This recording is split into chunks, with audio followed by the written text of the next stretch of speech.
Before we go on to Nakir and Munkar, the two angels, let us bring up very briefly, as a side note, the belief of a group that ascribes to Islam. They're called the Nation of Islam. They are the followers originally of Fard Muhammad, a man who appeared in the 30s, and his teachings were kept alive after he disappeared by his original student Elijah Muhammad, who kept his teachings going for basically 40 years until he died in the year 1975. And when he died in the year 1975, his beliefs were carried on by his son Wallace, Warith ad-Din Muhammad, and also by Louis Farrakhan. Originally, Warith ad-Din Muhammad, the son of Elijah Muhammad, who was considered by the group to be the messenger of Allah, and the original teacher of the group is considered to be Allah in person. Wallace Dad Muhammad or Fard Muhammad, he's considered to be God in person. He's Allah in person. And it's from their basic points of aqidah that they do not leave, that they do not abandon, that they believe that Allah appeared in the person of Wallace Dad Fard Muhammad in the 30s. In the year 1975, Elijah Muhammad died and left the group to Warith ad-Din, his son. Warith ad-Din carried on the same aqidah, but began to make bridges or sort of get closer to real Islam. And some of the people were not happy with that because he began to leave off some of the teachings of Elijah, his father, and what he learned from who they considered to be Allah. So they considered that to be a betrayal of carrying on the message of his father. And so they started to branch off into two basic groups. One with Louis Farrakhan, who was originally with Warith ad-Din, and the other sticking with Warith ad-Din and getting closer to mainstream Islam, or getting closer to acceptable Islam, getting further away from kufr, actually. So basically Farrakhan's group branched off, and they became the people who are known today as the Nation of Islam, those who hold to the original teachings of Elijah Muhammad, even though he tries to, overlook or not mention many of these facts about his belief system, but he still holds truthfully, and he keeps reminding people here and there that we hold to the original teachings of Elijah Muhammad that he learned from Allah Almighty, who came in the person of Fard Muhammad. And he mentions this here and there, but he's turned towards more of a political activist and a political so-called advisor. So he tries not to mention these goofy ideas about what he believes so that he can be discredited by his critics. He tries to stay away from mentioning his true beliefs so that he can be a respectable politician, perhaps. Anyways, the belief is still there. They still publish a newspaper that's called The Final Call, which was originally called Muhammad Speaks, started by Malcolm X, who was a member of the group in the 60s. The newspaper today is still spread weekly. It's a weekly newspaper. I believe it's still spread as of this day for sure. I'm not entirely sure, but at least as of a year ago, they were still spreading it every week. It's still spreading week by week. It's still being published. Okay. And I'm not sure if they still publish their 12 points of belief. Yeah, they do. They do. Okay. I'll tell you the one that I got. This is the one that was published in the year 2004, July 13th. I'm going to read you their belief in the Day of Judgment as it relates to our class today. The relative point here is that this is a group calling themselves the Nation of Islam, and in many Arab countries, they are convinced that these are the leaders of the Muslims in America. Sadly enough, that these are Louis Farrakhan is like the Amir of the Muslims in America, and he goes to Arab countries, and the media supports this idea because it makes Islam look very foolish and backwards and crazy. So he goes to these Arab countries sometimes, and non-Arab countries, Muslim countries and so-called Muslim countries, or people that have some kind of organizations with money. And he raises funds, and sometimes they give him millions of dollars to promote his belief and his group. And like I said, we're going to look at the aqidah of the group as they promote it themselves, from their own words. They have 12 points. They start by saying, we believe in the one God whose proper name is Allah. And if you turn that back to the 12th point, go right to the 12th point. We believe that Allah appeared in the person of Master W. Fard Muhammad, July 1930, the long-awaited Messiah of the Christians and the Mahdi of the Muslims. There's the details of the first point. Anyway, going on to the 5th point, we believe in the resurrection of the dead. So, okay, khalas, they believe in the resurrection. But they say, not in physical resurrection, but in mental resurrection. Not physical resurrection. What do you know about the ayats that talk about the resurrection? The bones. These bones, how can they be brought back to life? And Allah refutes that ayat. What does that mean? Allah refutes that idea in the ayat. That means that the bones will indeed be resurrected. Bones are physical things. The bones will physically be resurrected and reconstructed, and people will be made to stand physically. However, they say not a physical resurrection, but a mental resurrection. What does that mean exactly? We're going to revive the people's intellects. We're going to teach them. They're going to be in darkness, which is like death. We're going to enlighten them and bring them back to life. So firstly, they believe they are the ones to bring the people back to life. And secondly, that is going to happen in this worldly life. That's not going to happen after death. It's only considered to be a spiritual death or a mental death, but not an actual physical death. He goes on to say, or this is from the article called "What the Muslims Believe," and it's posted. It's printed with each and every the final call, with each and every issue of the final call, the weekly newspaper of the Nation of Islam. We believe that the so-called Negroes are most in need of mental resurrection. Therefore, they will be resurrected first. Again, an indication that they are the ones who resurrect, because they're deciding who gets to be resurrected. The phrase, just to show you, the phrase so-called Negroes is such an old phrase. It's not used at all in this day and time. So-called Negroes. That shows you that they have not allowed this article to change. This is an article that's been published weekly for decades after decades, right? This is their true original aqidah, that which was promoted and taught by Elijah Muhammad, which then Farah Khan, he is truthful in his claim that he sticks to the true teachings of Elijah Muhammad, as Warathuddin Muhammad does not. And that's not a praiseworthy thing, but I'm saying he's truthful in his claim that he is sticking to the real teachings of Elijah Muhammad, based on the idea that he has not changed the aqidah of the group at all. As much as he claims here and there that we have made progress and we're moving along, the aqidah which is printed in 12 points with each and every newspaper article has not changed. And I can almost guarantee that if you look at this week's newspaper, you'll find the exact same aqidah. There'll be no change. So the so-called Negroes are most in need of mental resurrection, therefore they will be resurrected first. Furthermore, we believe we are the people of God's choice, as it has been written that God would choose the rejected and despised. We can find no other persons fitting this description in the last days more than the so-called Negroes in America. We believe in the resurrection of the righteous. Number 6, we believe in the judgment.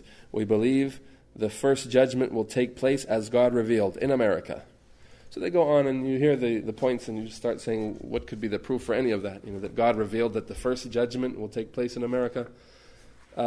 Issues that are really beyond the scope of our talk here to talk about.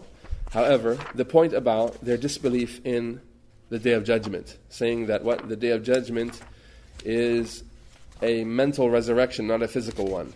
This is an innovation of old people have said this in the past. People have denied the resurrection in the past. And the scholars have dealt with them, and the scholars have classified their belief systems and have discussed, are they considered to be Muslims or not? Because they say we affirm al-yawm al-akhir, we affirm a life after death, but it's a mental life or a spiritual life, not physical life. So then, are they true deniers of Yawm al-Qiyamah, or are they muta'awwila? Are they people who are considered to be people who affirm it but on the wrong understanding and therefore still Muslims? Shaykh al-Islam ibn Taymiyyah, he says, and he discussed this issue, he said, as for the munafiqun from this nation, from those who ascribe to Islam, the hypocrites of this nation, those who do not believe in the exact phrases of the Quran and the Sunnah that is widespread, they are the ones who twist the words from their places, وَيَقُولُونَ, and they say, هَذِهِ أَمْثَالٌ ضُرِبَتْ لِنَفْهَمَ الْمَعَادِ الرُّوحَانِ. These are just parables struck so that we can understand the resurrection of the spirits, the spiritual resurrection. وَهَؤُلَاءِ مَثَلُ الْقَرَامِطَ وَالْبَاطِنِيَّةِ. The likes of those are the qaramita and the batiniyah. They say what? The Batiniya are people who believe that the texts of the Quran are not to be understood as you see them, but the words are entirely symbolic. And the more spiritual you are, the more dedicated you are as a Muslim, you will begin to understand the true meanings of these words. So a mountain doesn't mean a mountain. The sky doesn't mean a sky. Anything mentioned there it's not to be understood on its face value. Rather, there's hidden meanings underlying or lying underneath those meanings, those words. And their beliefs are basically gathered from the Majus, the Magians, and the Sabi'ah. They are like the philosophers who disbelieve, who ascribe to Islam, and those who have believed like them, and some people who claim to have some book or some book of revelation, which is what? Like the Nation of Islam, they claim to have a revelation, they claim to have a messenger amongst them, they claim to have Allah has come to them. Or Sufis, or philosophers, or people of rhetoric, or the people who have written the books called Ikhwan al-Safa, and other than them, or the straight up hypocrite. All of them are kuffar. All of them are kuffar it's obligatory for them to face capital punishment in a Muslim under a Muslim government with the agreement of all of the people of Iman. And it is obligatory on the wali al-amr, on the ruler under an Islamic state, to punish all of those who have any opposition to this ruling. Anyone who opposes this ruling should face punishment. Now, this is the statement of Ibn Taymiyyah specifically about those who deny the resurrection, that it's a physical one.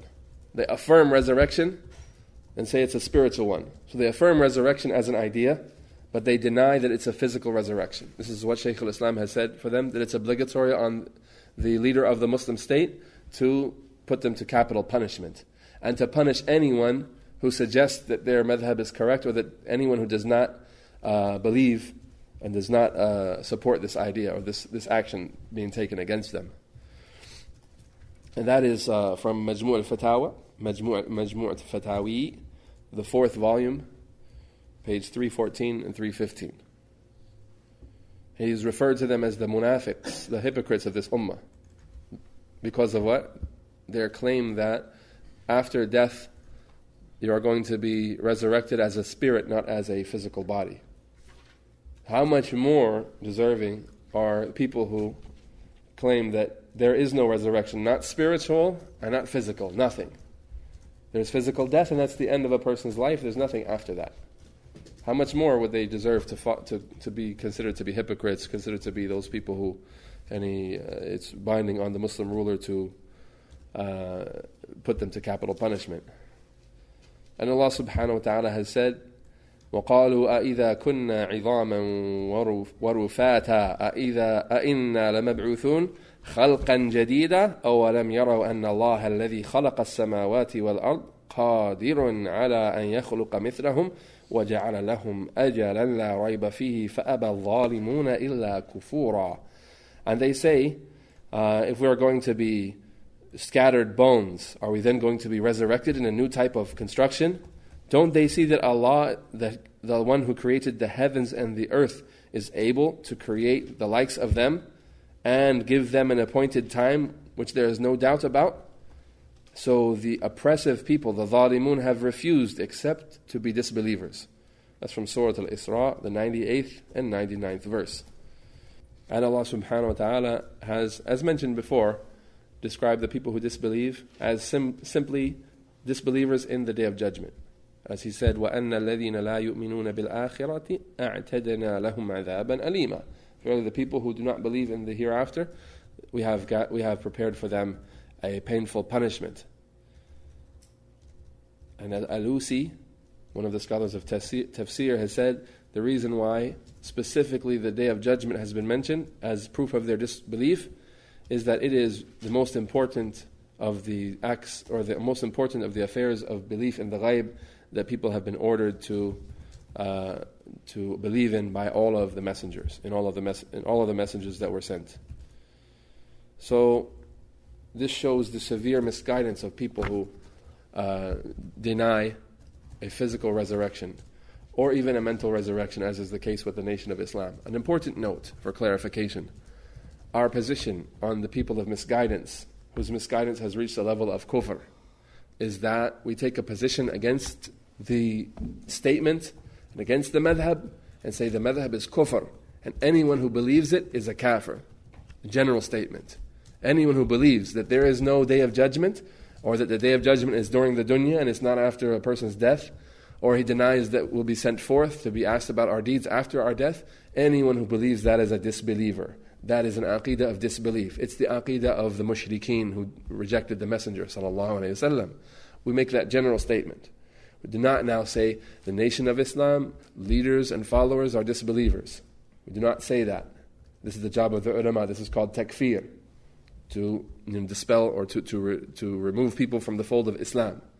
But we can say, on one point, this we can identify and point out the beliefs of deviant people, which we have done here, shown that the Nation of Islam rejects the idea of a physical or even a spiritual resurrection. And we can show the reality of that belief, that is kufr, and that the scholars of the past made takfir, and they declared anyone to have that belief to be outside of Islam. And now we say, anyone who believes in this belief in this day and time is also under the same ruling, in a general way. And it's not to be said now that the brothers in this masjid or the lecturer or anyone else has made takfir of Louis Farrakhan or has made takfir of the Nation of Islam. That's an inappropriate conclusion. That job is for the scholars to make takfir of leaders or followers of a group. However, it has to be entirely clear to people to people who are studying aqeedah, what's the difference between belief and disbelief? What is a statement that takes you outside of Islam? What is a position that takes you outside of Islam? So understand the principle there. We say in general, anyone who believes like this is a disbeliever. We say also, Louis Farrakhan believes this. The Nation of Islam believes this. And we can say anyone who believes this is outside of Islam. But that's as far as we go. We don't say now, we don't put them together now and say Louis Farrakhan and the Nation of Islam are outside of Islam. I'm not saying they're Muslims and inside of Islam or defending them. All I'm saying is the right to declare people outside of Islam is not for a student of knowledge, and it's not for common Muslims. Alayhi salatu wasalam. The Rafidah. A number of scholars, they make takfir of the Rafidah. Yeah. For the individuals, one by one, we can't, and it's not our job to make takfir of the individuals. But the scholars make takfir of the leaders of the Shia specifically, and they say the awam, the common people from the Shia, should be addressed and should be invited, and efforts should be made to guide them. And efforts should not be made to declare them outside of Islam, but efforts should be made to guide the common people amongst the Rawafid. So even in that case, the common person, he's going to say that, yeah, my belief is that Abu Bakr, Umar, and Uthman, they were the idols of the Quraysh. They were the things worshipped other than Allah from the Quraysh. And I worship Allah by cursing them in each and every salat. That's the belief of the Rafidah. It's sickening. The mother of the believers was a zaniya, wal-'iyadhu billah. And all of the revered characters, save a few, are made to be debased and the subject of ridicule and mockery and curses as worship to Allah Azza wa Jalla. So their disbelief and their mockery of the deen is severe. You understand, he also with that ascribes to Islam. Along with that, he ascribes to Islam. So with that, we say the job, when a person ascribes to Islam and he makes a statement of kufr, then the job to distinguish between which is correct. And his ascription to Islam is correct, and his statement of kufr can be considered a slip, or based on ignorance, or for some other reason that he might be excused for. That's the job of the ulama to look into that. Because there's coercion, there's other things. You didn't hear it from his mouth, you heard it from a news agency that conveyed it to you, or you looked at his book or whatever. You know what I mean? The person who makes takfir has to cut off all excuses. It's not sufficient, it's a published book attributed to that person. The person one of the ulama who's going to make takfir of a group or an individual, they're going to investigate. They're going to go to that person. This is your book. Did you write these words? Explain what you mean by these words. And then refute them with, you try to call them back to Islam before any type of takfir would be issued. So it's not a simple affair of, that's kufr, he's outside of Islam. It's a very dangerous affair as well, for the common people to think, well, that's clear, and everybody knows that's kufr, and he's outside of Islam. We have to respect our limits as people who are not from the ulama. And the job of classifying people as disbelievers based on their belief system is for the ulama. And you have to remove all the excuses and look into the affair with a lot of scrutiny. Because there are a lot of excuses, there are a lot of reasons why takfir cannot be applied, and some of us would not even know what those excuses are to even know how to investigate. So it's for the ulama. No.